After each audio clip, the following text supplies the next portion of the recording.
So hello guys, welcome back to my channel HK Official, and yes, today I am there with you with second unit of your DM, that is discrete mathematics। तो बहुत ज़्यादा comments आ रहे थे unit 2 के लिए, तो चलिए आज उसी के साथ मैं आपके साथ आ गई हूँ।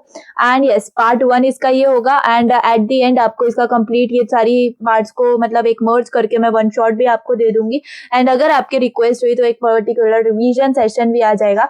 तो चलिए यूनिट 2 आज की वीडियो में हम देख लेंगे। एंड हाँ, मैं इसके अंदर आपको कोई सम नहीं करके दिखाऊंगी, सारे के सारे मतलब मैं आपको वो डेफिनेशंस वो कॉन्सेप्ट्स बताऊंगी जो कि एग्जाम पॉइंट ऑफ व्यू से बहुत ज्यादा इंपॉर्टेंट है, क्योंकि इस पर्टिकुलर यूनिट में बहुत ज्यादा डेफिनेशंस है, बहुत ज्यादा ऐसे कंसेप्चुअल थिंग्स हैं जो कि पहले आपको समझने होंगी। ओके, मतलब अब आप जो सॉल्व करते हो राइट, जो हमने सम्स वगैरह सॉल्व करने हैं, उससे सॉल्व करने से पहले हमें ये सारी चीजें पता होना बहुत ज्यादा जरूरी है। एंड ऑफ कोर्स ये डेफिनेशंस इंपॉर्टेंट है। एंड मैं जब बोर्ड पे कराऊंगी तो मैं आपको हर एक डेफिनेशन लिख के तो नहीं दे सकती राइट, तो इसीलिए मैंने ये पर्टिकुलर एक सेशन ऐसा रखा है जिसमें कि हम सारे के सारे जो कॉन्सेप्ट्स हैं वो पढ़ लेंगे। एंड जो भी हमारा मतलब यही कॉन्सेप्ट्स के ऊपर, ओके, यही सारे कॉन्सेप्ट्स के ऊपर मैं आपको एग्जांपल्स भी सॉल्व करवाऊंगी बोर्ड के ऊपर। तो अभी के लिए जो आपकी हाफ अंडरस्टैंडिंग होगी वो वहां पर जाके आपका रिवीजन भी हो रहा होगा एंड बहुत अच्छे से आपको पूरा यूनिट जो है वो अच्छे से समझ में आ रहा होगा। ठीक है, तो आई होप कि आपको मतलब अभी तक जो सेशंस चल रहे हैं लाइक आप जाके मेरे यूट्यूब चैनल पर देख सकते हो, बहुत सारी प्लेलिस्ट अवेलेबल है आपके एकेडमिक्स रिलेटेड। लाइक डीएम का यूनिट 1 कंप्लीटेड है, आप जाके वहां से कंप्लीट कर सकते हो। एफडीएस के 2 पार्ट्स कंप्लीटेड हैं, दोनों मतलब दोनों भी यूनिट कंप्लीटेड है, बस एक पार्ट बाकी है लास्ट यूनिट का, वो भी जल्दी हो जाएगा। ऊप्स जो है वो पूरा का पूरा कवर्ड है, तो वो भी जाके आप वहां से कंप्लीट कर सकते हो। सीजी का यूनिट 1 चल रहा है एंड डीएलडी का जो है, डीएलडी का भी हमने अब सेकेंड जो यूनिट है वो स्टार्ट कर दिया है, तो बहुत अच्छे से पूरा एकेडमिक्स चल रहा है। इनसेम से पहले सब कुछ हो जाएगा, तो आप यहाँ से अपनी जो प्रिपरेशन है फॉर योर इनसेम वो बहुत अच्छे से कर सकते हो। And to the point questions, जो इंपॉर्टेंट क्वेश्चंस है वो यहाँ से प्रिपेयर कर सकते हो। एंड बहुत ज्यादा इंपॉर्टेंट चीज जो कि आपके नोट से रिलेटेड है वो मैं अभी आपको बताऊंगी। एंड ये भी बहुत ज्यादा मतलब इंपॉर्टेंट हैकर रैंक सीरीज है, जो कि रोज की डेली मैं एक वीडियो अपलोड कर रही हूँ अराउंड 7, 8, 9 के अराउंड रात में। तो वो आप क्या कर सकते हो, वो भी जाके आप रोज की एक सीरीज जो है वो यहाँ पे आप कर सकते हो। वाई, बिकॉज देखो अगर आप फुल प्लेलिस्ट के ऊपर क्लिक करोगे तो आपको समझ में आ जाएगा कि यहाँ पर जो है सारे के सारे डेज जो है ना, अभी तक 5 डेज हो चुके हैं। तो आप क्या करो, प्लीज अच्छे से इसको मतलब जो है ना फॉलो करो, क्योंकि प्रॉब्लम सॉल्विंग डेफिनेटली एकेडमिक्स को थोड़ा सा साइड में रख के ये चीज बहुत ज्यादा इंपॉर्टेंट है। तो मैं रोज एक प्रॉब्लम कर रही हूँ एंड डेफिनेटली आप देखोगे तो ज्यादा से ज्यादा 6 मिनट 7 मिनट या मैक्स टू मैक्स 10 मिनट की वीडियो हो रही है। अगर आप 2x पे मुझे लगा के देख लोगे तो 5 मिनट में आपकी वीडियो कंप्लीट, यानी 5 मिनट में आपका एक सम कंप्लीट हो रहा होगा। तो बहुत अच्छी बात है, आपकी ये प्रॉब्लम सॉल्विंग बहुत अच्छी हो जाएगी इससे, तो ये भी आप कर सकते हो। ठीक है, बाकी तो ये हो गया। ओके, मुझे बोलना था तो ये भी आप फॉलो कर सकते हो। बाकी एकेडमिक्स रिलेटेड तो सारी की सारी यहाँ पर आपको प्लेलिस्ट मिल जाएंगी, जो कि definitely I am uploading daily and I am uploading your syllabus and completing it on the daily basis. Okay, तो चलिए ये तो हो गई इसकी बात। एंड हाँ, आप टेलीग्राम चैनल ज्वाइन कर सकते हो जिसमें आपको सारे के सारे नोट्स मिल जाएंगे फॉर योर सेकेंड ईयर। ठीक है, तो अगर आप कंप्यूटर इंजीनियरिंग ब्रांच से हो या AIDS ब्रांच से हो, तो आप दोनों में से जो भी ब्रांच में अगर हो तो आप नीचे गूगल फॉर्म की लिंक मिल जाएगी आपको डिस्क्रिप्शन में, तो आप अपने रिस्पेक्टिव ब्रांच को की जो गूगल फॉर्म की लिंक है वो जाके वहां पर फिल कर सकते हो। एंड आपको अपना परफेक्ट जो टेलीग्राम चैनल है आपको वहां पर मिल जाएगा and complete note, and note से नहीं आपको क्वेश्चन बैंक्स मिल रही होंगी वहां पर आपको। आपका जो इनसेम है उसके लिए important question and answers with answers okay मिल रहे होंगे एग्जाम्स के 1-2 दिन पहले, तो बहुत ज्यादा यूजफुल हो रहे होंगे आपके लिए। एंड डेफिनेटली आपको short tricks videos and cheat sheets everything more and like मैं डिस्क्लोज नहीं कर सकती, इतनी ज्यादा चीजें आपको वहां पे मिल रही होंगी। तो चलिए वो सब बातें वहां की हो गई। And now coming to the topic, तो अगर आपने ये सब कर लिया तो वेल एंड गुड, आपका सेकेंड ईयर परफेक्टली मतलब अच्छे से जाएगा एंड आपको किसी चीज की टेंशन लेने की जरूरत नहीं होगी। ठीक है, तो चलिए अपना यूनिट स्टार्ट कर लेते हैं, जो कि हमारा डीएम का यूनिट है। ठीक है, तो चलिए इसके भी आपको जो हैंड रिटन नोट्स हैं, परफेक्ट मेरे हैंड रिटन नोट्स, वो आपको वहीं पे टेलीग्राम चैनल पे, मेरे प्राइवेट टेलीग्राम चैनल पे मिल रहे होंगे। तो उसके लिए आपको यही करना है, आपको नीचे जो गूगल फॉर्म है बस उसको फिल करना है, आपको ज्वाइन रिक्वेस्ट देनी है for Telegram channel and you will get approved over there. Okay तो चलिए यहाँ पर देखो introduction to relation. Okay so relation क्या होता है. सबसे पहले तो रिलेशन बेसिकली क्या होता है. यहाँ पर मैंने बहुत ज्यादा सिंपल एग्जांपल्स लिए हुए हैं जिससे हमारे माइंड में जो है ना वो क्लियर हो जाएगा कि हाँ डेफिनेटली रिलेशन क्या होता है. ओके सो रिलेशन क्या है. Relation is a type of association that exist between two और मोर एलिमेंट्स. है ना, दो या दो से ज्यादा एलिमेंट्स के बीच में कोई मतलब एसोसिएशन होता है. राइट, हम बेसिकली रिलेशन ही नाम देते हैं, लेकिन अगर उस रिलेशन को ही डिफाइन करना हो तो उसको एसोसिएशन कह सकते हैं. एक टाइप का एसोसिएशन होता है जो कि दो या दो से ज्यादा एलिमेंट्स के बीच में एग्जिस्ट करता है, तो उसको बोला जाता है रिलेशन. ठीक है, या फिर अगर टेक्निकली हम सेट्स वगैरह के फॉर्मेट में अगर रिलेशन को डिफाइन करेंगे तो कैसे बोलेंगे. Subset of Cartesian product of set A and B, इसको रिलेशन बोला जाता है. तो प्लीज अभी इसको आप समझने की कोशिश मत करो क्योंकि नेक्स्ट स्लाइड्स के अंदर वही आपको परफेक्टली समझ में आ रहा होगा. तो यहाँ पर एग्जांपल्स में फर्स्ट आपको दिखा दूं. अगर x is a father of y तो डेफिनेटली x और y के बीच में क्या रिलेशन है. फादर का रिलेशन है. तो ये एक एग्जांपल हो जाता है हमारे रिलेशन का. x was born in the city y in the year z. तो यहाँ पर तीन एलिमेंट्स को क्या करा जा रहा है. यहाँ पर तीन एलिमेंट्स के बीच में रिलेशन बताया जा रहा है ना.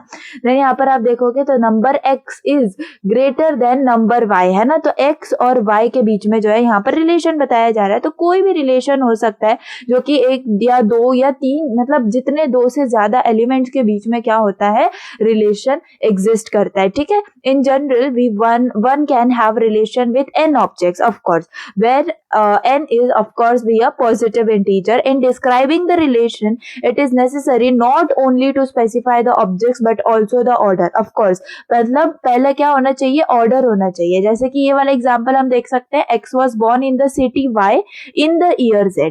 है ना, तो यहाँ पर हम इसको एक पर्टिकुलर ऑर्डर के अंदर उस पर्टिकुलर रिलेशन को हम डिस्प्ले करवा रहे हैं, बता रहे हैं. है ना, तो ये होता है मतलब एक परफेक्ट ओवरव्यू एक रिलेशन का. ठीक है, तो ये रिलेशन हम पढ़ते क्यों है. ऑफ कोर्स डिस्क्रीट मैथमेटिक्स हम क्यों पढ़ते हैं ये तो बहुत पहले मैंने आपको बताया हुआ है. मतलब आपके सिलेबस स्टार्ट होने से पहले ही मैंने आपको बताया हुआ है कि हम क्यों डीएम पढ़ते हैं.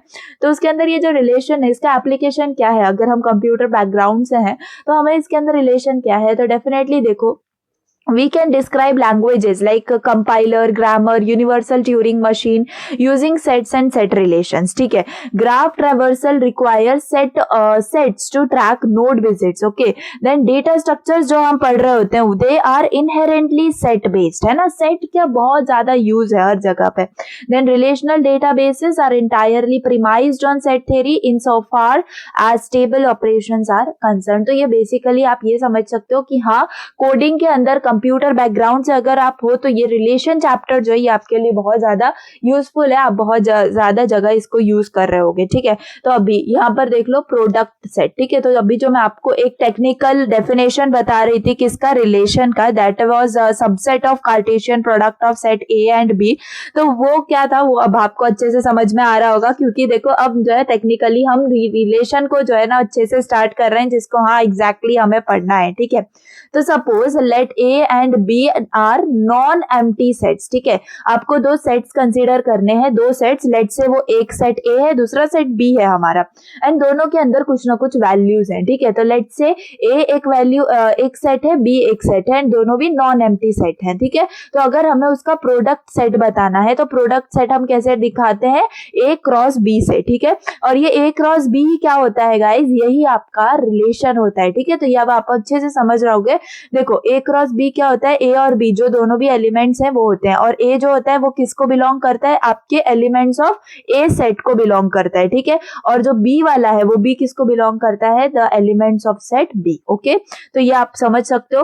एंड अगर देखो ये तो एक ऐसी कंडीशन है अगर आपका ए सेट नल सेट है यानी उसके अंदर कुछ भी नहीं है, एम्प्टी सेट है, और बी भी अगर आपका नल सेट है तो आपका ए क्रॉस बी यानी कि जो रिलेशन बन के आ रहा होगा वो भी एक नल सेट ही होगा डेफिनेटली. अब यहाँ पर से आप बहुत अच्छे से समझ जाओगे कि हाँ रिलेशन लिखते कैसे हैं. तो सबसे पहले ये एक एग्ज्यूम करो आपके पास एक सेट है ए जो कि है ABC. ओके, और दूसरा सेट है बी जो कि है आपका 1 2 3 1 2. ओके, ये दो आपके इसके अंदर एलिमेंट्स है, इसके अंदर ABC, इसके अंदर 1 2.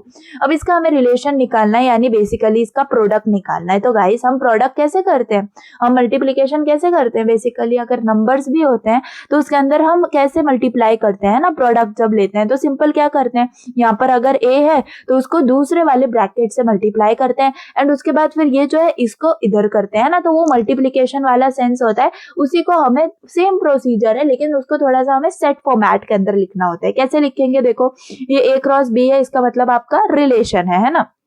तो सबसे पहले आप क्या करोगे, लेट्स कंसीडर ए को आप सबसे पहले किसके साथ लिखोगे, आप उसको लिखोगे सबसे पहले 1 के साथ, ठीक है। तो आपका पहला क्या बना, पहला जो सेट बना वो क्या बना, A1 है ना, ये आपका एलिमेंट बना सेट के अंदर, ठीक है। उसके बाद जो ये A है इसको आप किसके साथ करोगे, इसको आप करोगे 2 के साथ, है ना। तो यहाँ पर आपका दूसरा क्या बन गया एलिमेंट A,2। वैसे ही अब A का खत्म हो गया, अब आपको B के पास जाना है। B का आप किसके साथ बनाओगे, 1 के साथ बनाओगे, तो डेफिनेटली यहाँ पर एलिमेंट क्या बना 1, B,1 है ना। उसके बाद B का आप 2 के साथ करोगे, फिर देन C के साथ सेम करोगे, C का 1 के साथ, C का 2 के साथ। तो ये पूरा का पूरा रिलेशन क्या होता है, ये पूरा का पूरा आपका फंक्शन मतलब रिलेशन जो हम डिफाइन करते हैं ना वो होता है, okay, A cross B। So A cross B को हम सिंपल कैसे करते हैं, A का मतलब जो A के एलिमेंट्स है उसको दूसरे एलिमेंट्स के साथ यहाँ पर हमें डेफिनेटली एक प्रोडक्ट फॉर्म के अंदर लिखना होता है। तो इसको क्या बोला जाता है, जो अगर इसके अंदर दो एलिमेंट्स मतलब दो एलिमेंट्स ही है ना, ऑफ कोर्स एक ब्रैकेट के अंदर हमने 2 एलिमेंट्स रखे हुए हैं तो इसको हम बोलते हैं बाइनरी फॉर्म, ठीक है। ये आगे है, तो अभी के लिए आप इतना समझ लो कि हाँ रिलेशन कैसे बनाया जाता है। तो मुझे बताओ इसमें कुछ हार्ड था नहीं ना, कितना ज्यादा सिंपल था, जस्ट हमें रिलेशन में हम क्या कर रहे हैं, प्रोडक्ट लिख रहे हैं, है ना। अब देखो the product of set is not commutative, ठीक है। तो कम्यूटेटिव क्या होता है, A cross B is not equal to B cross A, यानी कि अगर आप सेम 1,2 A के साथ करोगे, जैसे कि अगर B, A के साथ करोगे ना B क्रॉस A, तो वो 1, A आएगा, 1, B आएगा, 1, C आएगा। आई नो कि ये यहाँ पे आप अगर जनरलाइज फॉर्म में देखो तो आप ये समझ सकते हो कि चलो उल्टा पुल्टा हुआ तो चलेगा, लेकिन नहीं, हमें रिलेशन के अंदर यही सीखना है। ये जो है मतलब यहाँ पर आपका सेटिस्फाई नहीं करता है, अगर पहले A है तो पहले A ही चाहिए एंड दूसरा 1 ही चाहिए, ठीक है। ऐसा नहीं है कि अगर A1 है 1A है तो उनका मतलब सेम है, ऐसा नहीं होता है, ठीक है। सो आई होप कि इतना समझ में आ गया होगा। Now let's see what is the empty set, ठीक है। तो ये एम्प्टी रिलेशन क्या होता है, तो if R is equal to null, अगर आपका रिलेशन जो है वो नल है तो वो रिलेशन को क्या बोला जाता है, डेफिनेटली एम्प्टी या फिर वॉइड रिलेशन बोला जाता है, सिंपल, ओके। तो एम्प्टी रिलेशन का अगर आपको डेफिनेशन आता है तो सिंपली आप ऐसे लिख सकते हो कि अगर उस रिलेशन के आपके पास उस रिलेशन के अंदर 0 एलिमेंट्स है, नल एलिमेंट्स है, तो उसको आप क्या बोलते हो, एम्प्टी रिलेशन बोलते हो या वॉइड रिलेशन बोलते हो, ओके। एंड इसका आप एग्जाम्पल कैसे दिखा सकते हो, अच्छा चलो उसका एग्जाम्पल भी आप लिख के दिखा सकते हो। लाइक आप 2 सेट दिखा सकते हो A एंड B, जिनके अंदर दोनों में भी कोई भी एलिमेंट्स नहीं है, एंड उनका A क्रॉस B करके आप दिखा सकते हो जिसके अंदर बिल्कुल कोई एलिमेंट नहीं है, तो वो नल एलिमेंट्स हो जाएंगे, ठीक है। तो वो एक परफेक्ट एम्प्टी रिलेशन का एग्जाम्पल आप दे सकते हो। देन यूनिवर्सल रिलेशन क्या होता है, यूनिवर्सल रिलेशन मतलब A1 क्रॉस A2, ठीक है। यहाँ पर आप इसको समझो A1 है, फिर क्रॉस A2 है, फिर क्रॉस A3 है, एंड ये फिर कहाँ तक जा रहा है, AN तक जा रहा है, हमें पता नहीं है कहां तक जा रहा है, इसीलिए इसको बोला जाता है यूनिवर्सल रिलेशन। कभी कभी डेफिनेशंस एक्सपेक्टेड होते हैं, ठीक है। तो ये एम्प्टी और यूनिवर्सल रिलेशन हम पढ़ सकते हैं। उसके बाद ये इंपॉर्टेंट है यूनरी, बाइनरी और टर्नरी रिलेशन, बहुत ज्यादा सिंपल है। अभी मैंने बाइनरी के बारे में आपसे बात ही की थी, है ना। तो अगर आपके पास रिलेशन है, इफ R क्या है आपका 1, 2 और 3, ठीक है। आपका रिलेशन क्या है, उसके अंदर 3 एलिमेंट्स है 1, 2 और 3, ठीक है। तो देखो यहाँ पर लेट A क्या है, आपने एक सेट यहाँ पर डिनोट किया है, A क्या है 1, 2, 5, 6, and let R be the relation characterized by the property X is less than Y, ठीक है। X is less than Y, ये हमें कंडीशन दे दी है। देखो ऐसी ही कंडीशंस हमें एग्जाम्स में नजर आएंगी, क्यों, क्योंकि क्वेश्चंस में हमें ऐसे ही दिया होता है, रिलेशन हमें डायरेक्ट गिवन नहीं होता है, और डायरेक्ट ऐसा नहीं होता है कि हमें A क्रॉस B निकालना है। हाँ, A क्रॉस B जो हम निकाल रहे होते हैं वो एक परफेक्ट यूनिवर्सल रिलेशन होता है उस पर्टिकुलर सेट्स का, है ना। लेकिन अगर हमें कंडीशन दे दी है तो उसके लिए रिलेशन हमें अलग बनाना होता है। जैसे अभी यहाँ पर कंडीशन दी है X is less then Y, है ना। तो उसके लिए हमें कैसे बनाना होगा, देखो रिलेशन के अंदर अब ये जो है हमारा एक ही सेट दिया हुआ है, हमें एक ही सेट दिया हुआ है जिसमें 1, 2, 5, 6 है। अब इसके अंदर अगर हमें 2 सेट्स कंपेयर करने हैं और अगर आपको एक ही सेट दिया हो तो आपको क्या करना है, हमेशा ये याद रखो एक ही सेट को आपको 2 बार कंसिडर करना है, यानी कि A भी आपका 1, 2, 5, 6 ही होगा और आपका B भी 1, 2, 5, 6 ही होगा, ठीक है। तो दोनों एलिमेंट्स को आपको सेम समझना है अगर इन केस आपको एक ही सेट दिया हो तो, ठीक है। उसके बाद इसका रिलेशन कैसे बनेगा, जैसे कंडीशन दी है X is less then Y, तो आपका जो पहला ये क्या होगा, ये फर्स्ट एलिमेंट आपका पैरेंथेसिस के अंदर होगा X और दूसरा एलिमेंट जो होगा वो होगा Y, ठीक है। जैसे यहाँ पर 1 है वो X होगा और दूसरा जो 2 है वो Y होगा, ये अच्छे से याद रख लेना। तो हमें रिलेशन मतलब जो कंडीशन दी है that is x is less then y, यानी कि हमेशा हमें ये ऐसा रिलेशन हमें बनाना है जिसमें जो हमारी x की वैल्यू होगी वो y की वैल्यू से कम होगी। तो यहाँ पर आप देखो, पहले हम 1 का 2 के साथ करें, है ना। अगर 1 का 1 के साथ करेंगे तो ऑफ कोर्स उसके अंदर कुछ लेस देन वाली कंडीशन नहीं आ रही होगी, तो वो यहाँ पर नहीं आएगा, ठीक है। तो सबसे पहले आप क्या करोगे, 1 2 5 6 1 2 5 6 ऐसे a का सेट बनाओगे, b का सेट बनाओगे।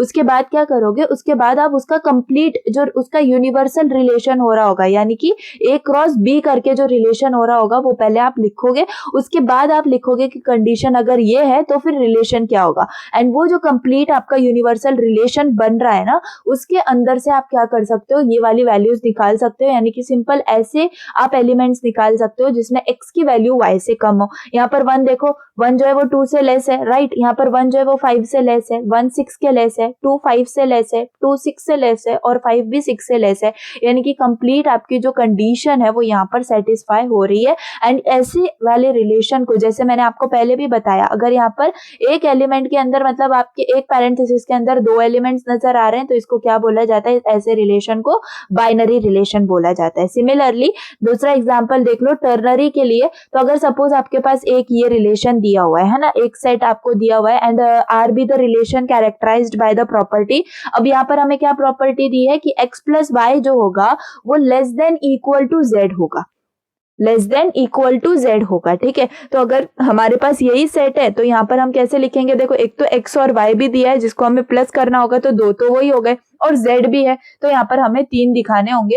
एंड अब यहाँ पर देख लो, ये x होगा 1 और 2y होगा 3z होगा, है ना। x प्लस वाई यानी कि 1 प्लस 2 करेंगे हम तो क्या मिल रहा है, हमें 3 मिल रहा है। और वैसे ही यहाँ पर अगर हम इसको देखें तो ये भी 3 है, तो ये इस कंडीशन को क्या कर रहा है, फॉलो कर रहा है, क्योंकि यहाँ पर भी इक्वल टू लिखा है, राइट। तो ये क्या हो गया, ये आपका टर्नरी हो गया। तो टर्नरी क्यों हुआ, क्योंकि आपके एक पैरेंथेसिस के अंदर 3 यहाँ पर एलिमेंट्स प्रेजेंट है, ठीक है। सो आई होप समझ में आया होगा, बहुत ज्यादा सिंपल है, जस्ट आपको ये अच्छे से याद रखना है। अगर suppose in case unary binary ternary relation पे आते हैं तो आप बहुत अच्छे से इसको एक्सप्लेन कर सकते हो। Then important concept is your binary relation, ठीक है। तो बाइनरी रिलेशन के अंदर क्या होता है, तो कुछ भी नहीं, सिंपल आपको ये ऐसे समझना है कि अगर a, b आपके रिलेशन के अंदर प्रेजेंट है, यानी कि a, b जो सेट है, a, b जो सेट है आपके, ठीक है। जैसे मैंने अभी ऊपर दिखाया आपको 2 सेट हम कंसिडर कर रहे थे। लेट्स से यहाँ पर a क्या है आपका 1 ABC है और b क्या है आपका 1 2 है सपोज, ठीक है। तो आप ऐसे कंसिडर करो ना कि आपके पास 2 सेट हैं a और b, ठीक है। तो उनके अंदर जो भी रिलेशन है आपकी a क्रॉस b जो है, a क्रॉस b जो आपका हो रहा होगा वो रिलेशन उसका क्या हो रहा होगा, सबसेट हो रहा होगा। यानी कि आपके मतलब जैसे कि यहाँ पर भी देखो, ये जो रिलेशन हमने बनाई थी ये किसके लिए बनाई है, x is less then y के लिए बनाई है ना। तो ये सारे एलिमेंट्स हमारे यूनिवर्सल जो हमारा रिलेशन हो रहा है, यानी कि a क्रॉस b जो हम रिलेशन इसका बनाएंगे उसके तो मतलब उसी के अंदर के एलिमेंट्स है ना। इसका मतलब हम ऐसे भी कह सकते हैं कि उसी के अंदर ये सबसेट है उसका, है ना। तो ऐसे ही रिलेशन को सिंपल बाइनरी रिलेशन बोला जाता है। आप डेफिनेशन पढ़ सकते हो, like let a and b are non empty sets, जैसे मैंने बताया। Then binary relation R from a to b क्या है, सबसेट है of a cross b।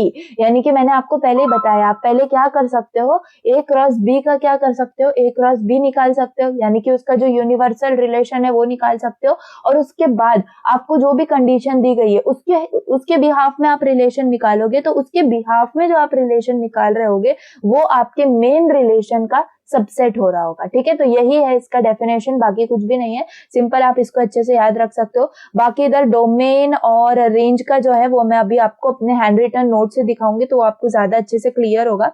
Then let's come on to the complement of relation. बहुत ज्यादा simple है। Complement of relation क्या होता है, देखो अगर आपके पास 2 सेट हैं, जैसे a और b, देखो हर डेफिनेशन के अंदर, हर रिलेशन के अंदर आपको यही कंसिडर करना है कि आपके पास 2 सेट हैं और वो 2 सेट क्या है, नॉन एम्प्टी सेट है। Either in the case of the empty set, जब हम एम्प्टी सेट पढ़ रहे थे हमने क्या कंसीडर किया था, ए और बी दोनों भी आपके एम्प्टी सेट्स हैं, है ना। तो यहाँ पर बाकी उसको छोड़ के बाकी हर जगह आपको कंसीडर करना है कि ए और बी आपके नॉन एम्प्टी सेट्स हैं, ठीक है। चलो इतना क्लियर हो गया। तो ए और बी अगर आपके कोई भी नॉन एम्प्टी सेट है तो आपको उसके अंदर क्या करना है, आपको उसको रिलेशन निकालना है। रिलेशन कैसे निकालते हैं अब आप बहुत क्लियर हो गए होगे, ए क्रॉस बी हम उसका रिलेशन निकालते हैं, है ना। तो ए क्रॉस बी करके हमारे पास जितने भी एलिमेंट्स आए वो उसके अंदर रिलेशन आ गए, है ना। तो अब ऐसा ऐसा हो सकता है कि हमें कोई क्वेश्चन में दिया हो एंड उस क्वेश्चन में कोई पर्टिकुलर रिलेशन दिया हो, है ना, या फिर हमें कॉम्प्लीमेंट निकालना हो। तो कॉम्प्लीमेंट हम कैसे निकालेंगे? सपोज हमें कोई रिलेशन दिया हुआ है एंड उसके अंदर हमारे यूनिवर्सल एलिमेंट्स को हम अपने यूनिवर्सल एलिमेंट्स के साथ अगर उसको कंपेयर करेंगे तो कुछ ना कुछ एलिमेंट्स अगर मिसिंग है, इसका मतलब दोनों में सेम नहीं है, तो हम क्या कर सकते हैं? उसको उसका कॉम्प्लीमेंट बोल सकते हैं। तो वो हो जाता है कॉम्प्लीमेंट ऑफ रिलेशन। ठीक है, आर बार। यहाँ पर एग्जांपल देख लेते हैं, बहुत ज्यादा सिंपल है। लाइक ये आर बार है। ओके, यहाँ पर एक काम करते हैं, ओके नहीं है यहाँ पर एग्जाम्पल, तो ए कॉमा बी, ओके ए कॉमा बी और ए कॉमा बी, ये इसका क्या है? डेफिनेशन है, जो कि हम परफेक्टली जब हम डिफाइन करते हैं, क्या हम जैसे कि अब यहाँ पर तो हमने डिफाइन कर दिया कि a relation as a set has its complement which is defined below, a complement of relation R is denoted by R bar. यानी इंग्लिश लैंग्वेज में हम उसको जितना भी इलैबोरेट कर लें, एक बार हम ऐसे सेट फॉर्मेट में भी उसको डिफाइन करेंगे, यानी कि ए कॉमा बी जो है वो ए कॉमा बी हमारे रिलेशन के अंदर नहीं होना चाहिए, वो हमारा कॉम्प्लीमेंट होता है ना। तो यहाँ पर आपको अच्छे से समझ में आ जाएगा, जैसे कि अगर आपका एक सेट है ए और एक सेट है बी, ठीक है, एक सेट है आपका 1 2 3 4, बी सेट है आपका ए बी सी, ठीक है। तो उसका रिलेशन हम कैसे निकाल रहे होंगे? हम सिंपल रिलेशन निकाल रहे होंगे, कैसे? ए 1 का ए के साथ, फिर 1 बी, फिर 1 सी, है ना। उसके बाद 2 के पास आएंगे, 2a 2b 2c, फिर 3a 3b 3c, फिर 4a 4b 4c, है ना। तो ऐसे हम इसको निकाल रहे होंगे। तो ये जो हो गया आपका रिलेशन हो गया। ओके, अब कोई एक कंडीशन आपको दी गई हो सकती है, लेकिन मतलब जैसे कि ऐसा हो सकता है कि आपको एक परफेक्ट एक रिलेशन ही दिया हो पहले से, तो आपको उसका अगर कॉम्प्लीमेंट निकालना हो तो सबसे पहले आप उसका, जैसे अभी मैंने आपको बताया कैसे हमने रिलेशन निकाला, 1a 1b 1c, 2a 2b 2c, like that till 4, है ना। तो हम वैसे एक उसका पहले मेन हमारा यूनिवर्सल रिलेशन निकाल लेंगे एंड उसके बाद उसको उस रिलेशन के साथ क्या करेंगे? कंपेयर करेंगे। तो हमारे पास जो भी एलिमेंट होंगे दोनों के अंदर, वो हमारे कॉम्प्लीमेंट होंगे। डेफिनेटली कॉम्प्लीमेंट का मतलब ही क्या होता है? अगर वो प्रेजेंट नहीं है तभी हम उसको कॉम्प्लीमेंट बोलते हैं ना, अपोजिट को ही कॉम्प्लीमेंट बोला जाता है बेसिकली। ओके, बाकी ये जो है इसको मत समझो। Now coming to converse of relation, ठीक है। मैं सबका जब मैं आपको बोर्ड के ऊपर पढ़ाऊंगी ना, नेक्स्ट पार्ट जो होने वाला है उसके अंदर जो प्रैक्टिस सॉल्यूशंस मैं आपको दूंगी, लाइक मतलब हमें डायग्राफ वगैरह भी पढ़ने हैं, तो वो जब हम वहां पर पढ़ रहे होंगे तो मैं आपको एक एक एग्जांपल इसका देती चलूंगी, तो आपका यहाँ का जो कंटेंट है वो वहां पर भी रिवाइज हो रहा होगा। तो अगर अभी थोड़ा सा कहीं यहाँ कहीं मतलब समझ में नहीं आ रहा है तो लेट इट गो, हमें वहां पर वो समझ में आ रहा होगा।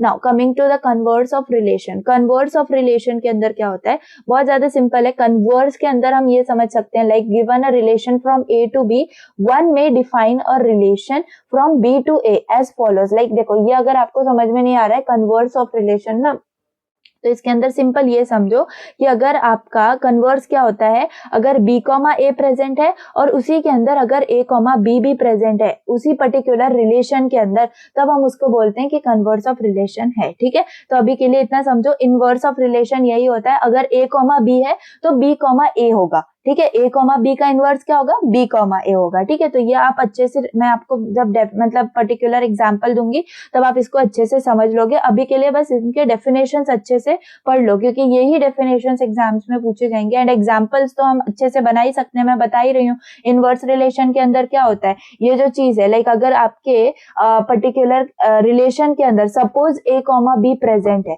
Suppose a comma B present है, तो उसके अंदर उसका इनवर्स क्या हो रहा होगा? b कॉमा ए हो रहा होगा, राइट। और अगर 1 कॉमा 2 रिलेशन है तो उसके अंदर का अगर इनवर्स होगा तो वो 2 कॉमा 1 प्रेजेंट होगा। Okay,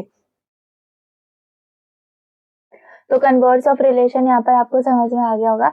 now coming to composition of binary relation. ठीक है, तो इसके लिए ये सब इतना पढ़ने की जरूरत नहीं है, मैंने यहाँ पर अपने हैंड रिटन नोट्स में से कुछ कुछ निकाल लिए हैं जो कि आपको इजीली समझ में आएंगे, बाकी सब जो है वो तो वहां पर आपको मिल ही रहे होंगे।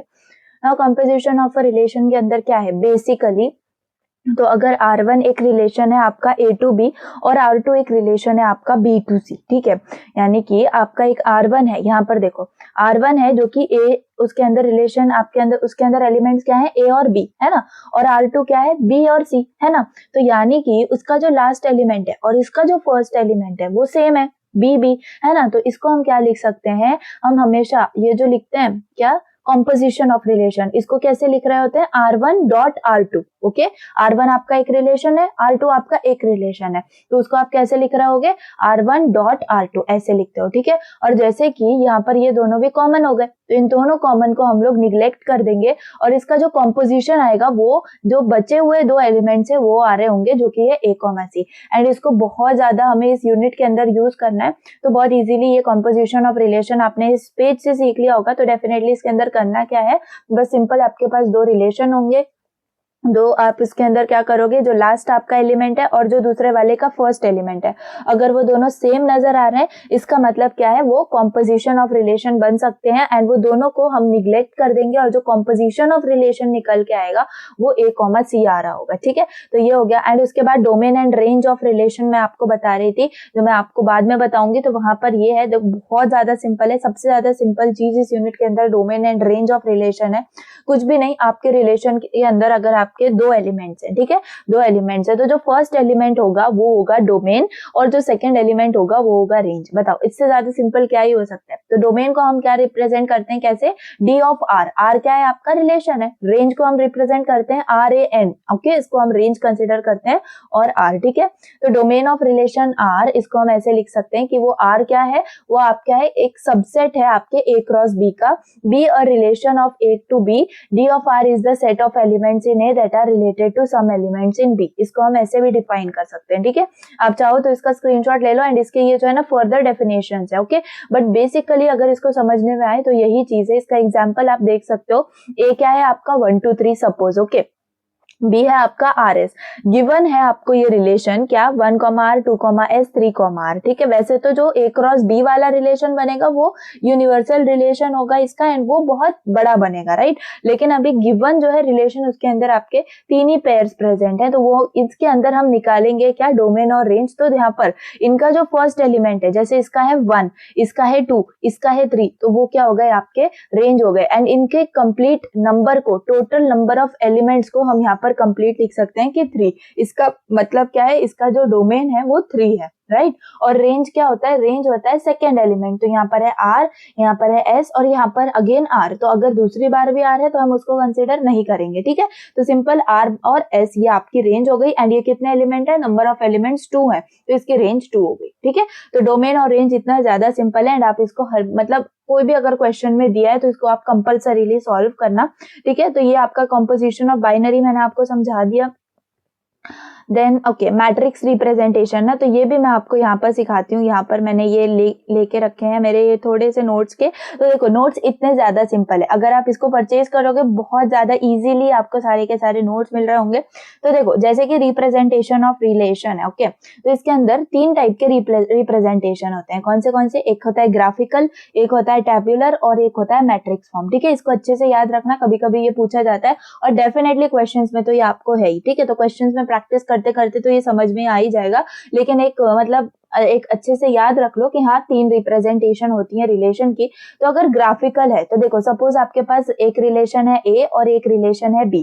A कौन सा रिलेशन है, ABCD, और B के अंदर है अल्फा बीटा गामा, ओके। तो इसका रिलेशन क्या बनेगा, देखो हम अगर इसका रिलेशन बनाएंगे तो A, alpha, A, beta, A, gamma ऐसा बन रहा होगा। लेकिन यहाँ पर ये है गिवन रिलेशन, ठीक है। तो इस गिवन रिलेशन में कुछ कुछ मिसिंग होगा, तो ठीक है वो हम मान लेंगे क्योंकि वो क्वेश्चन में गिवन है, ओके। अब इसका अगर हमें ग्राफिकल फॉर्मेट बनाना होगा तो जो ये A वाला रिलेशन है इसको हम ऐसे लिख लेंगे और जो B वाला रिलेशन है इसको हम ऐसे लिख लेंगे। उसके बाद A, अल्फा, तो A, अल्फा की तरफ आपका एरो जा रहा होगा। B, गामा, यानी B, गामा की तरफ आपका जो एरो है वो जा रहा होगा। C, अल्फा, तो C से अल्फा की तरफ आपका जो है वो एरो जा रहा होगा, ठीक है। तो ऐसे आपका ग्राफिकल होता है एंड आई होप ये हमने 11th के अंदर किया हुआ है, मुझे अभी तक याद है, तो आपको भी ये याद होना चाहिए एंड बहुत ज्यादा सिंपल है ये। देन टेब्यूलर फॉर्मेट, ये भी और बहुत ज्यादा इजी है। देखो हमें सिंपल एक जैसे हम मैट्रिक्स बनाते हैं, राइट, वैसे हमें यहाँ पर बनाना है और यहाँ पर हम यहाँ इस साइड पे कंसिडर करेंगे क्या, A के एलिमेंट्स और इस साइड पे ऊपर कंसिडर करेंगे B के एलिमेंट्स। तो यहाँ पर क्या प्रेजेंट है, पहला एलिमेंट रिलेशन में A अल्फा है ना। तो ये बेसिकली हम क्या कर रहे हैं, इस रिलेशन को ही यहाँ पर हम प्लॉट कर रहे हैं अलग अलग फॉर्मेट में, ठीक है। तो एक तो हमने ग्राफिकल में कर लिया, टेब्यूलर के अंदर कैसे कर रहे होंगे, A, अल्फा है तो A और अल्फा कहाँ पे आएगा, इस वाले कॉलम में आएगा। तो आपको सिर्फ और सिर्फ यहाँ पर टिक करना है और जहां पर नहीं आ रहे हैं वहां पे उसको ब्लैंक छोड़ना है, ठीक है। तो ऐसे ही आपको आगे तक सारे एलिमेंट, सपोज ये C अल्फा है तो C सॉरी सी गैमा है तो सी और गैमा, तो यहाँ पर आपका यहाँ पे टिक आ जाएगा। ठीक है, तो सिंपल ये टेबुलर फॉर्म हो गया। बाकी देखो मैट्रिक्स फॉर्म, ये तो सेम है सी की तरह है, मतलब जहां पर टिक है वहां पर आपको 1 दे देना है, बस इसमें बॉक्स नहीं आएगा, इसमें आपका मैट्रिक्स फॉर्म आएगा। समझ में आ गया? तो ये होता है मैट्रिक्स फॉर्म, एंड जहां पर नहीं है वहां पर आपको 0 मेंशन करना है। तो इतने सिंपल है आपके 3 मैट्रिक्स फॉर्म, एंड इसके अंदर आप देखोगे नोट्स के अंदर तो इतना ज्यादा बड़ा बड़ा ये लिखा हुआ है, तो इसकी आपको बिल्कुल भी जरूरत नहीं है, एंड आपको जितनी जरूरत है वो मैंने आपको बता दिया। ग्राफिकल रिप्रेजेंटेशन इतना ज्यादा समझने की जरूरत है ही नहीं इनको, सिंपल बेसिकली। चलो, तो यहाँ पर ये जो है मैंने आपको बता दिया सिंपल मैट्रिक्स फॉर्म, तो ये आप इसको ऐसे याद रख सकते हो। एंड यहाँ पर रिलेशन मैट्रिक्स भी एक टाइप होता है, मतलब जैसे अभी हमने देखा पीछे, तो रिलेशन मैट्रिक्स के अंदर क्या होता है, सिंपल हमें एक रिलेशन दी गई होती है, उस हिसाब से हमें रिलेशन जो है ना, रिलेशन हमारा फंक्शन, उसको हमें बनाना होता है। यानी कि बेसिकली देखोगे तो यहाँ पर आपको ए एक रिलेशन दिया है, बी एक रिलेशन दिया है। ठीक है, ए क्या है 1 2 3 4 8 और बी है 1 4 6 9। ठीक है, हमें यहाँ पर हमें क्या दिया है, ए रिलेशन आर, यानी ए का रिलेशन बी के साथ क्या है, बी कॉमा ए होना चाहिए। समझ में आया? बी कॉमा ए होना चाहिए, तो हमें रिलेशन मैट्रिक्स को फाइंड आउट करना है। अब एक चीज हमेशा याद रखना, जैसे अगर ऐसा वाला क्वेश्चन आ रहा है बी कॉमा ए, इसका मतलब ये नहीं है कि आप पॉइंट में भी आंसर है तो उसका जो है पेयर लिख रहे हो, ऐसा नहीं होना चाहिए। आपका जो पेयर है उसका परफेक्ट एक पॉजिटिव आंसर आना चाहिए। ठीक है, यानी कि वो कंप्लीटली डिवाइड होना चाहिए। ओके, बी जो है वो कंप्लीटली ए से डिवाइड होना चाहिए, और बी क्या हो रहा होगा, यानी कि अब आपका जो रिलेशन है वो बी से ए की तरफ जा रहा होगा, है ना? समझ में आया? तो अब जैसे कि यहाँ पर b कॉमा ए है, तो सबसे पहले आप b लिखोगे, उसके बाद a ऐसे लिखना है, मतलब ऐसा नहीं है कि पहले b है एंड फिर a लिखोगे, क्योंकि यहाँ पर क्या दिया है, a रिलेशन b दिया है ना? तो a रिलेशन b के अंदर आप क्या करोगे, a और b तो ऐसे ही लिखोगे, लेकिन कंसीडर क्या करोगे, पहले b आपका न्यूमरेटर में है और a आपका डिनोमिनेटर के अंदर है, तो b कॉमा a, यानी कि डिवाइड करके आपका जो आंसर है वो एक होल नंबर आना चाहिए। डेफिनेटली इतना समझ में आ गया होगा।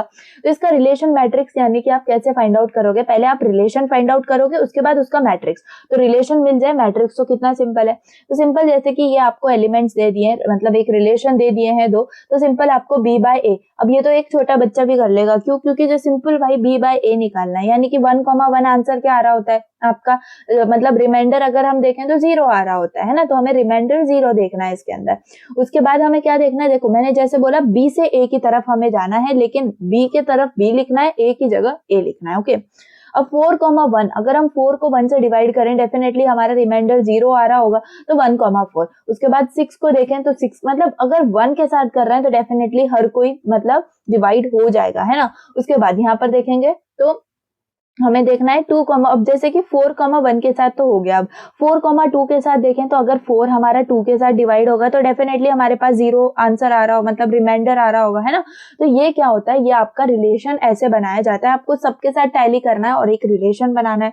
और जैसे आपने रिलेशन बना लिया, इसका मतलब अब आपको मैट्रिक्स बनाना है, तो आप एक साइड में ले लो, यहाँ पर आप a, यानी कि आपका ये जो a वाला आपका फंक्शन दिया हुआ है आपको क्वेश्चन में, और ऊपर यहाँ पर ले लो आप b, है ना? उसके बाद जैसे कि यहाँ पर 1,1 प्रेजेंट है, तो 1,1 के लिए कहां पर आप लिखोगे, यहाँ पर आप लिखोगे 1, है ना? और जहां का एलिमेंट प्रेजेंट नहीं है, सिंपली वहां पर आप 0 पुट कर दोगे। ठीक है, तो ये बहुत ज्यादा सिंपल है, एंड डेफिनेटली ये मैं जब आपको वॉर्शॉल्स एल्गोरिथम करवाऊंगी, जो कि 100% आने वाला क्वेश्चन है, जो कि हम नेक्स्ट वीडियो के अंदर देखेंगे, एंड मैं कंप्लीटली उसको आपको बोर्ड पे पढ़ा रही होंगी, तो उसको आप जब समझोगे ना, तो ये तो बहुत ही ईजी है उसके सामने। ठीक है, तो इसीलिए मैं ये बेसिक जो सबसे ईजी वाली चीजें है ना आपके यूनिट की, वो मैं ऐसे ही आपको एक्सप्लेन कर दे रही हूँ। ठीक है, आई नो कि ये डीएम है, लेकिन हाँ ये फंक्शंस वाला पार्ट है, तो ये इतना आपका पहले से हो चुका है। ठीक है, हमने फंक्शंस मतलब ये रिलेशंस वगैरह पहले पढ़े हुए हैं, जस्ट थोड़ा सा एडवांस टॉपिक है, तो ये मतलब इतना तो अब हमें इतना है कि हाँ अच्छे से पढ़ सकते हैं इसको। ठीक है, अब वैसे यहाँ पर एक और एग्जांपल आप देख सकते हो, क्या है, एक ए रिलेशन है एंड इसको इक्वल बी बोला है, इसका मतलब ए और बी रिलेशन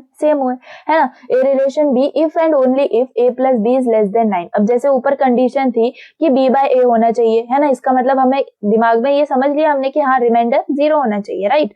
वैसे यहाँ पर बोला है ए प्लस बी जो होगा, यानी कि 1 + 2 जो होगा, वो आपका लेस देन 9 आना चाहिए। तो ऐसे एलिमेंट्स हमें निकालने होंगे, तो आप इसको अच्छे से ट्राई करना, खुद से ट्राई करना, ये आपके एलिमेंट्स आ रहे होंगे एंड आप ऐसे कैसे आप इसका रिलेशन मैट्रिक्स बना सकते हो। ठीक है, मैं सबका एक एक एग्जांपल लूंगी डेफिनेटली, लेकिन अभी आप इसको अच्छे से पढ़ो, क्योंकि ये जो है ना ऐसे नोट्स आपको मैं बोर्ड पे तो दिखा नहीं सकती है ना, तो इसीलिए मैं यहाँ पर इसको दिखा रही हूँ। एंड ये जो टॉपिक है ना डेफिनेशंस वाले इजी बेसिक टॉपिक से मैं इसी में कंप्लीट कर रही हूँ। ठीक है, तो इसका अगर आपको आइडिया अभी से होगा तो मैं जब आपको बोर्ड पे करा रही होंगी तो आपको वो इजी जाएगा। ठीक है, तो यहाँ पर आपको मैंने क्या दिया, अब ये एक ऐसा क्वेश्चन भी आता है कि represent the given relation in graphical form, tabular form, matrix form, find the when and range. यानी कि ऐसा क्वेश्चन आ सकता है, यानी सिंपल एक रिलेशन दिया है एंड उसका ग्राफिकल फॉर्म बनाना है, यानी कि ऐसे आपको ग्राफिकल फॉर्म बनाने में क्या ही जा रहा है, राइट। लेकिन उसका डोमेन और रेंज भी हमें निकालना है ना, तो डोमेन और रेंज तो सबसे पहले हम निकालेंगे एंड वही जो होंगे वही हम आगे यूज करेंगे किसके लिए,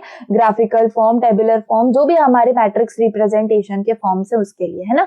तो डोमेन एंड रेंज का हम ऐसे भी यूज कर सकते हैं, ये भी एक टेस्ट केस आप इसको समझ सकते हो कि हम ऐसे भी इसको यूज कर रहे हैं, राइट। तो जैसे डोमेन क्या होता है, फर्स्ट एलिमेंट, और रेंज क्या होता है, सेकेंड एलिमेंट। तो इससे क्या होगा, हमारे पास दो फंक्शंस मिल गए, हमें दो रिलेशंस मिल गए एंड बस इसी से हम क्या करेंगे, ग्राफिकल फॉर्म बनाएंगे, टैबुलर फॉर्म बनाएंगे और मैट्रिक्स फॉर्म बनाएंगे।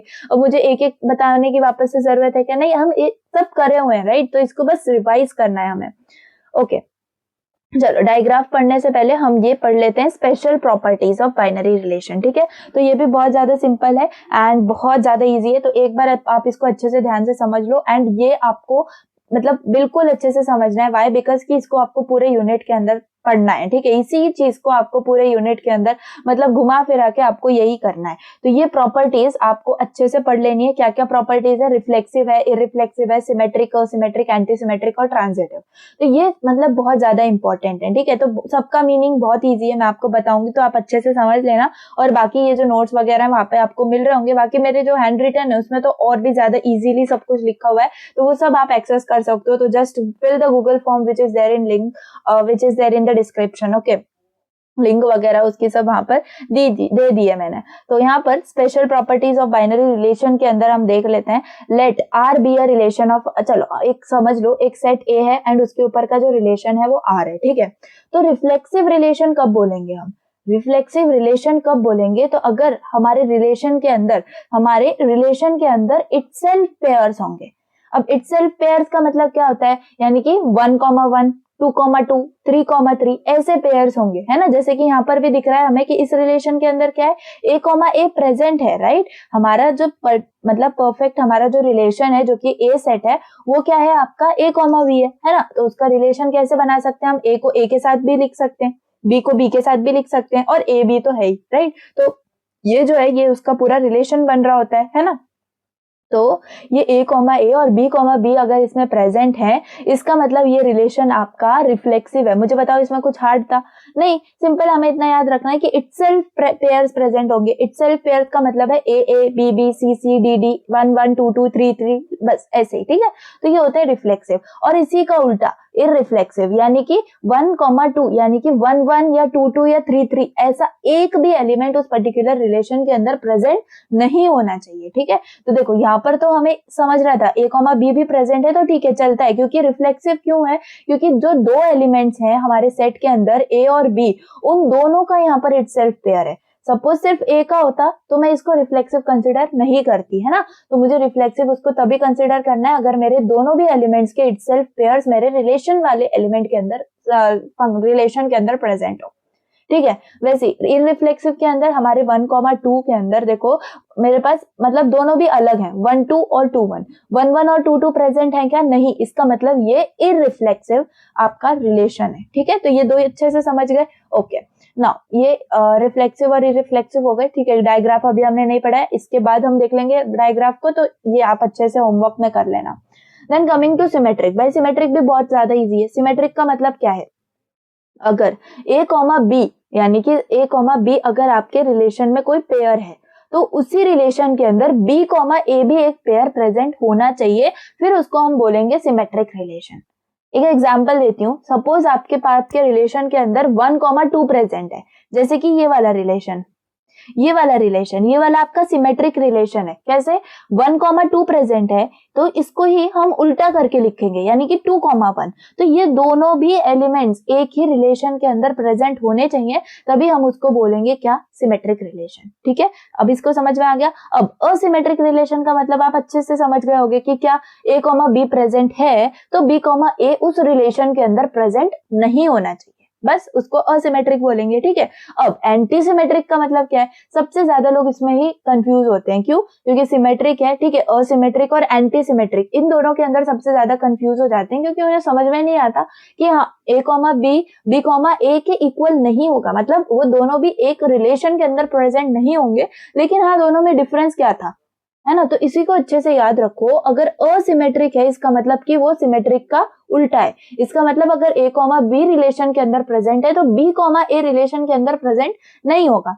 वही एंटी सिमेट्रिक का मतलब क्या है? बहुत ज्यादा सिंपल है। अगर A, B हमारे रिलेशन में एक पेयर प्रेजेंट है, उसके अंदर B, A भी उस रिलेशन में प्रेजेंट होना चाहिए, लेकिन कंडीशन ये है कि A और B दोनों भी इक्वल होने चाहिए। समझ में आया? समझो, बहुत ज्यादा इजी है।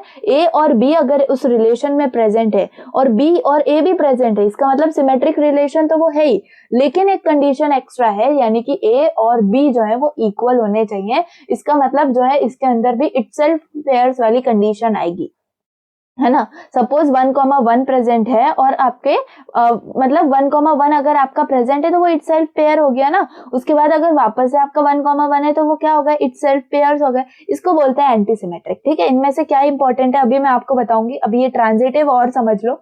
ट्रांजिटिव कुछ नहीं है।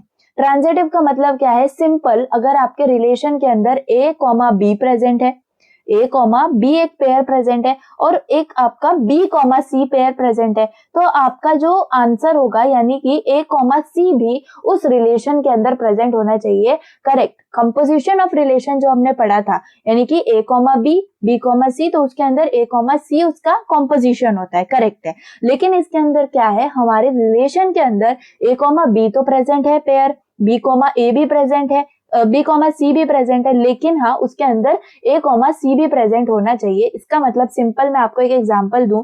सपोज 1,2 आपका एक रिलेशन है और 2,3 आपका एक रिलेशन है। इसका मतलब 2 दोनों के अंदर सिमिलर हो गया। इसका मतलब 1,3 आपका एक A, C क्रिएट हो रहा है, एंड वो 1,3 अगर आपके रिलेशन में प्रेजेंट है तो आपका वो रिलेशन ट्रांजिटिव कहलाएगा। ठीक है, सबका एग्जाम्पल मैं एक एक ले लूंगी, मतलब अभी के लिए आप इतना समझ लो, डेफिनेशन अच्छे से समझ लो, एग्जाम्पल्स मैं आपके ले लूंगी। ठीक है, अभी के लिए इतना समझ में आया। अब इसके अंदर से इंपॉर्टेंट क्या है मैं आपको बता रही थी। तो इंपॉर्टेंट आपका सबसे पहले है आपका रिफ्लेक्सिव। ठीक है, रिफ्लेक्सिव। उसके बाद इंपॉर्टेंट है आपका सिमेट्रिक। ठीक है, इसको अच्छे से नोट डाउन कर लो, रिफ्लेक्सिव और सिमेट्रिक। और तीसरा आपका इंपॉर्टेंट है ट्रांजिटिव, सबसे ज्यादा इंपॉर्टेंट। क्यों? क्योंकि ये जैसे कि ना मेन रिलेशन हम बोलते हैं ना वो है।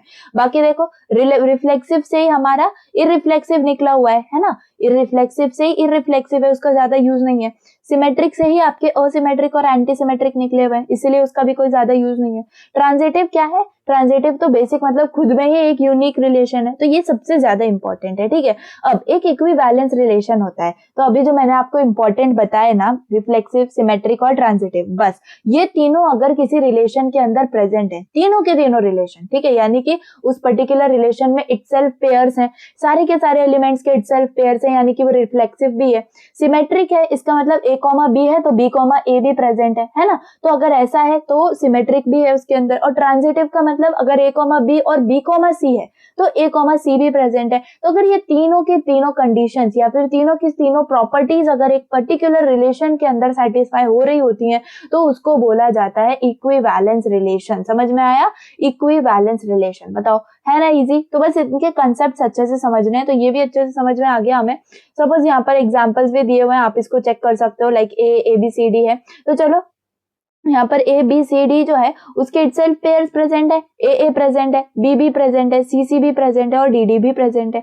उसके बाद हमारे पास सिमेट्रिक होना चाहिए, यानी कि अगर AB है तो BA भी प्रेजेंट होना चाहिए। तो मुझे बताओ यहाँ पर AB और BA प्रेजेंट है क्या? तो देखो यहाँ पर ये सिमेट्रिक नहीं है ना, R इज नॉट सिमेट्रिक, इसीलिए हम यहाँ पर ही कंक्लूड कर सकते हैं कि ये इक्विवेलेंस रिलेशन नहीं है। ठीक है, तो एग्जाम में क्वेश्चन कैसा आता है? एग्जाम में क्वेश्चन ऐसा आता है कि ये इक्विवेलेंस रिलेशन है या नहीं, तो चेक करो, तो आपको उसके अंदर अंदर 3 कंडीशंस को चेक करना होता है, रिफ्लेक्सिव को, सिमेट्रिक को और ट्रांजिटिव को। And believe me, complete marks देने वाले ये क्वेश्चंस होते हैं, बहुत ज्यादा इजी होते हैं, ठीक है। तो ये भी इसके कुछ एग्जांपल्स हैं, जैसे कि यहाँ पर आप देखोगे तो ये आप देखो, आपको कभी कभी कोई भी एक मैट्रिक्स रिप्रेजेंटेशन के अंदर भी आपको दिया हुआ होता है क्वेश्चन, तो उसको आपको सबसे पहले रिलेशन में कन्वर्ट करना होता है। मुझे बताओ क्या इजी है ना, ए बी सी आपके यहाँ प्रेजेंट है, ए बी सी यहाँ प्रेजेंट है, तो जहां पर 1 है बस उसकी वैल्यू आपको लिख लेनी है एंड वो रिलेशन आपका हो जाएगा, है ना। तो वैसे ही आपको, जैसे कि अगर इसके अंदर रिफ्लेक्सिव मुझे चेक करना होगा तो मैं इटसेल्फ पेयर्स को चेक करूंगी, हाँ प्रेजेंट है। सिमेट्रिक चेक करना होगा तो यहाँ पर देखो तो BC अगर है तो C भी प्रेजेंट है, तो सिमेट्रिक भी हो गया। ट्रांजिटिव के अंदर हमें अलग अलग पेयर्स को चेक करना पड़ता है, लाइक अगर BB और BC है, इसका मतलब ये B और ये B सेम है, इसका मतलब ये B और इस C का एक रिलेशन बन सकता है, तो वो B, C यहाँ पर आ गया, है ना। तो ऐसे ये जो रिलेशन है, ये वाला जो है एलिमेंट जो बन रहा है वो भी मेरे इस रिलेशन में ही प्रेजेंट होना चाहिए, जो कि यहाँ पे प्रेजेंट है, तब मैं उसको ट्रांजिटिव बोलूंगी। एंड अगर ये तीनों कंडीशन सेटिस्फाई हो रही हैं, जैसे इस एग्जांपल के अंदर, तो उसको हम बोलेंगे इक्विवेलेंस रिलेशन, ठीक है। वैसे यहाँ पर और भी, यहाँ पर आप इक्विवेलेंस क्लास होता है, इक्विवेलेंस क्लास वगैरह इजी है। चलो इसके अंदर हम रैंक देखते हैं, कुछ भी नहीं, यानी कि सिंपल, जैसे कि मतलब जैसे कि यहाँ पर देखो A, B और B, A, तो इनका एक दूसरे के साथ ही रिलेशन है। ऐसा तो नहीं है ना कि कहीं पर भी हमें ये नजर नहीं आ रहा है कि A या फिर B C के साथ कनेक्टेड है ना। तो इसीलिए हम बोलते हैं कि A जो है उसका रिलेशन सिर्फ A B के साथ है और B का रिलेशन सिर्फ B A के साथ है ना, यहाँ पर इस वाले कंडीशन में देखेंगे तो। और C को देखें तो C हमारा कहीं पर भी दूसरे के साथ रिलेशन में नहीं है, इसलिए C जो है वो अकेला है ना। तो इसीलिए इसको हम क्या बोलते हैं, इन दोनों को तो हम सेम कंसीडर करेंगे, इसलिए इसको बोला जाता है कि इसकी जो रैंक हो रही है वो 2 है। समझ में आया। तो ये एक इक्विवेलेंट क्लास का कंडीशन है, बहुत ज्यादा सिंपल है। अब देखो यहाँ पर भी देखेंगे तो आप इसको देख सकते हो, आप इसको खुद से ट्राई करके देख सकते हो। सिंपल है, 1 2 3 4, जिसका कंडीशन लाइक 1 2 के साथ हो रहा है ना, 1 का 3 के साथ भी है ना। इसका मतलब 1 का रिलेशन किस किस के साथ है, 1 के साथ भी है, 2 के साथ भी है और 3 के साथ भी है ना। तो उसके लिए वैसे हम इक्विवेलेंट क्लास बनाएंगे। 2 का रिलेशन किसके साथ है, तो 1 के साथ है और 2 के साथ है, बाकी 3 के साथ भी है ना। तो 2 का रिलेशन ऐसे दिखा सकते हैं, तो ऐसे ही 3 का भी दिखाना है और 4 का भी दिखाना है। तो आप जब इस फॉर्मेट में इसको देते हो ना, इस फॉर्मेट में जब इसको दिखाते हो तो इसको बोला जाता है इक्विवेलेंस क्लास। ओके, तो ये हो गया उसका। Then closure of relations, closure of relation भी बहुत ज्यादा सिंपल टॉपिक है, इसको हम अच्छे से सॉल्व करके देख रहे होंगे। अभी के लिए एक ओवरव्यू मैं आपको बता देती हूँ। आपके पास 3 क्लोजर ऑफ रिलेशन होते हैं, ठीक है, 3, यानी कि एक होता है रिफ्लेक्सिव क्लोजर, एक होता है सिमेट्रिक क्लोजर और एक होता है ट्रांजिटिव क्लोजर, ठीक है। तो रिफ्लेक्सिव क्लोजर इसका मतलब क्या होता है, R union delta, R union delta, उसके अंदर हम क्या बोलते हैं, उसको रिफ्लेक्सिव क्लोजर बोलते हैं। सिमेट्रिक क्लोजर के अंदर क्या होता है, आर यूनियन आर इनवर्स। अब आप बोलते होगे ये डेल्टा क्या है, तो डेल्टा कुछ भी नहीं है, सिंपल है, अभी हम आगे उसको पढ़ रहे होंगे। एंड ट्रांजिटिव क्लोजर को कुछ ऐसे डिफाइन किया जाता है, ठीक है। तो सिंपल रिफ्लेक्सिव क्लोजर के अंदर क्या हो रहा होता है, R1 R का यूनियन हम कर रहे होते हैं डेल्टा के साथ। देखो क्लोजर का मतलब क्या होता है, सिंपली हम उस पर्टिकुलर मतलब जो हमारा रिलेशन है उसको हमें ट्रांजिटिव बनाना है, जो भी रिलेशन है उसको हमें ट्रांजिटिव बनाना है। इसके मतलब उसके अंदर जो है रिफ्लेक्सिव भी वो होना चाहिए, सिमेट्रिक भी होना चाहिए, ट्रांजिटिव भी होना चाहिए, ठीक है। क्लोजर का मतलब समझ में आया एग्जैक्टली हम क्लोजर क्यों कर रहे हैं किसी भी रिलेशन का, तो इसीलिए कर रहे हैं क्योंकि हमें उसको ट्रांजिटिव रिलेशन बनाना है, ठीक है। तो हमारे पास 3 टाइप के रिलेशन होते हैं, लाइक रिफ्लेक्सिव, सिमेट्रिक और ट्रांजिटिव, तो तीनों को हमारा अलग अलग होता है। अगर हमें रिफ्लेक्सिव क्लोजर बनाना है, इसका मतलब उसके अंदर इटसेल्फ पेयर्स प्रेजेंट होने चाहिए, जो कि रिलेशन के अंदर प्रेजेंट नहीं है ना। तो डेल्टा क्या है भाई, डेल्टा यही है, क्या आपके जितने भी रिलेशन के अंदर एलिमेंट्स हैं उनके इटसेल्फ पेयर जो होंगे वो डेल्टा के अंदर आएंगे और उसको आपको जो भी रिलेशन है उसके साथ यूनियन कर देना है, तो आपका क्या बन जाएगा, रिफ्लेक्सिव क्लोजर बन जाएगा। And definitely I will take the example of it when I will teach you on board, ठीक है। तो ये सब उसके एग्जांपल से वो हम लोग देख लेंगे। बाकी सिमेट्रिक क्लोजर है, सिमेट्रिक क्लोजर जो होगा उसको हम क्या करते हैं, आर यूनियन आर इनवर्स, ठीक है। आर इनवर्स का मतलब क्या होता है, मैंने आपको बताया हुआ है, अगर आपका ए बी है तो उसका इनवर्स क्या होगा, बी ए होगा। 1 2 है तो उसका इनवर्स क्या होगा, 2 1 होगा, राइट। तो उसके लिए हम यहाँ पर ये मैंने सिमेट्रिक क्लोजर, देखो जैसे कि यहाँ पर 1 1 है तो 2 1, R2 है तो ये, तो वही होता है आर इनवर्स के अंदर यही होता है, ठीक है। तो यहाँ पर आपको आर इनवर्स जो है वो R1 के साथ यूनियन करना होता है, तो वो सिमेट्रिक क्लोजर बन जाता है, ठीक है। सिमिलरली R2 के साथ भी करना होता है, R3 के साथ भी करना होता है।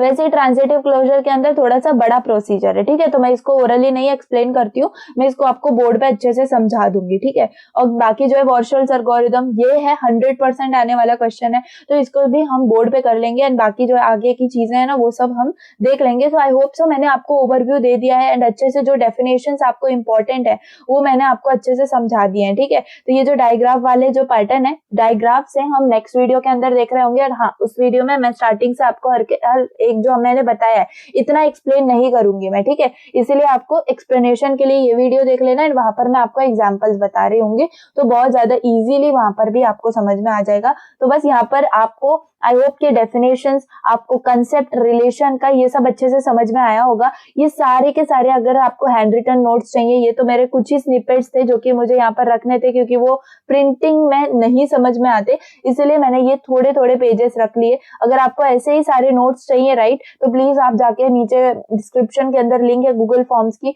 आप अपने हिसाब से, अपनी ब्रांच के हिसाब से उसको फिल कर सकते हो, एंड डेफिनेटली पूरे सेकेंड ईयर आप उसको एंजॉय कर सकते हो। फॉर AIDS स्टूडेंट्स, जो आपका लिंक है वो सिर्फ और सिर्फ सेमेस्टर 3 के लिए है।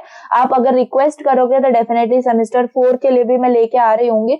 तो बस आपको इतना याद रखना है कि आपको नोट्स बहुत ज्यादा इंपॉर्टेंट है। अभी भी मैं ये इसलिए लेकर आई ये वाली वीडियो, क्योंकि मुझे आपको ये थोड़े डेफिनेशंस जो है ये तो पढ़ाने ही थे। ये मुझे मतलब अगर मैं ये लिखते बैठती तो अनफॉर्चुनेटली बहुत बड़ी वीडियो बनती है, and I don't want such videos now, क्योंकि एग्जाम्स बहुत ज्यादा करीब हैं, ठीक है। तो इसीलिए मैंने ये वीडियो दे दी, जिसके अंदर एग्जैक्टली आपको जो है ना एक पर्टिकुलर डेफिनेशंस का आइडिया आ गया है, एंड आप जब पढ़ने जा रहे होगे तो आप इसको रेफर कर सकते हो। अदरवाइज अगर आपके पास नोट्स हैं तो इसको मतलब ये जो प्रिंटेड नोट्स हैं इनको देखने की भी जरूरत नहीं है, ठीक है।